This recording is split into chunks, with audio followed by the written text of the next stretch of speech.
MTV Kundeservice. Du snakker med Pia Hansen. Ja, du snakker med Peter Larsen. Jeg ringer for at bestille et ur. Jamen, det kan jeg desværre ikke hjælpe dig med, fordi det er MTV Kundeservice.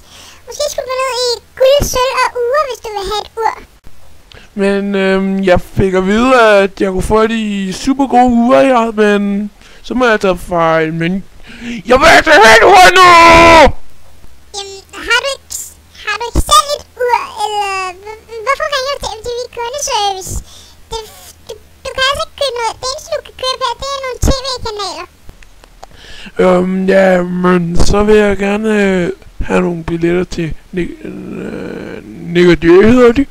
Er det rigtigt?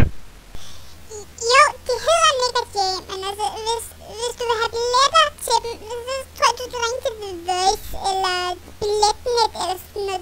Du kan ikke her i MTV. Ja, okay, men så ringer jeg dertil. Hej.